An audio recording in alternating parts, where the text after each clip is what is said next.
Hello, my name is Lindsay Carrick, and today I'm going to introduce you to a compound bow. Why archery? Well, the reasons may vary from person to person. Some choose archery for a way to build strength and for exercise, while others choose to use a bow to source their food during archery hunting season.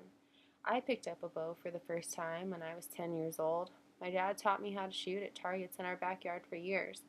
13 years later, I proudly shoot several times a week for fun, as well as I make a trip up to the mountains for about a week during archery hunting season and hope to restock the freezer. So, as you can see, a bow can be a sport for any person of any age, and it can be used for exercise, recreation, or hunting. Before shooting a bow, it is critical for the shooter to know the safety and precautions that come along with the sport. Never shoot a bow at anyone or anything other than targets designed to be shot at. Doing so can result in bodily injury as well as possible damage to your bows. When making a shot, be sure that everyone is behind you, just in case the arrow doesn't go over to its intended target. A bow is considered a deadly weapon, and it does need to be treated with complete respect. Always know the rules and regulations for your area in regards to where you may shoot, and if you're archery hunting, you must know the dates of the archery open season in your area. Lastly, before shooting your bow, to ensure the safety of both you and your bow, make sure that your draw weight and draw length are set up for you personally. This can be done at most archery store or sporting stores. This will eliminate the chance of you hurting yourself when trying to pull a weight that is too heavy for you, or the risk of the string being let go unintentionally as a dry fire.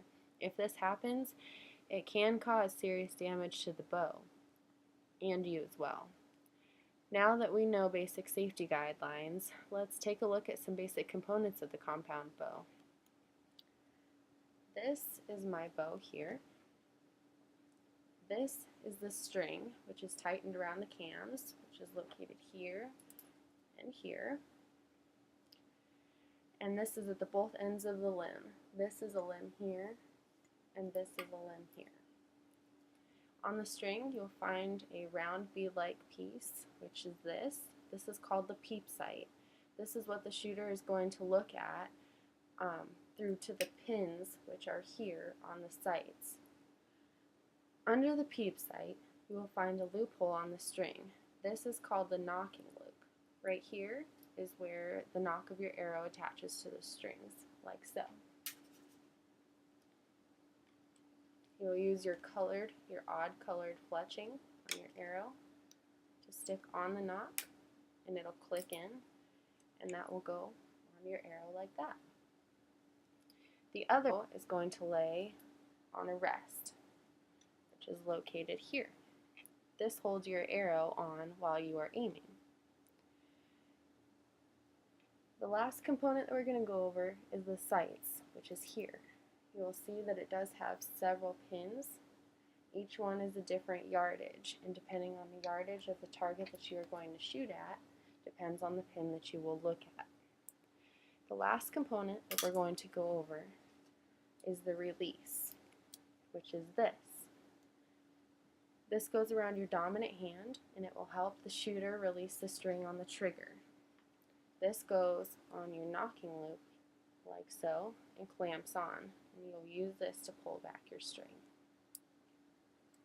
The release also comes in a variety of different styles, so that depends on your preference. So test out some at the sporting stores and you'll find out which one works best for you. Now that you know the basic components of your bow, let's talk about some best practices to keep in mind while shooting your bow. While shooting, you'll find techniques that make your shot more comfortable and more accurate. The way that you stand, which is called your stance, while drawing your bow back can have a huge impact. One of the best ways to stand is with your feet shoulder length apart, sometimes with one foot slightly in front of the other is more comfortable. When you draw your string back, hold the bow lightly with a loose grip around here. You want it to be loose so that way you are relaxed, while you still want to have control of your bow. Your dominant hand that you use to pull the drawstring back should go to the same place on your cheek every time that you draw the bow back. That's going to be called your anchor point, and you're going to want to find that shot after you will find it after you have shot several times, and you'll find out what is more comfortable for you. Now that you're ready to pull the trigger on your release, which I'm not going to do here because I'm inside and that would not be safe, you're going to want to make it a surprise release. This is going to ensure a more accurate shot because the longer you hold the string back in your muscles, they're going to get tired and shaky. So every time you pull it back, you want to find that anchor spot on your cheek, the same spot every time, and that's when you're going to release it. You want to do it as fast as you can while still ensuring that you have a safe shot because the brain can only focus on one thing for an average of 7 seconds before being distracted. So if you make your shot sooner than later, that will help make your shot accurate while you still want to take the time to make a safe and ethical shot. So now that you've learned the safety precautions of shooting a bow as well as identified the main components of your bow, use these best practice tips and go shoot.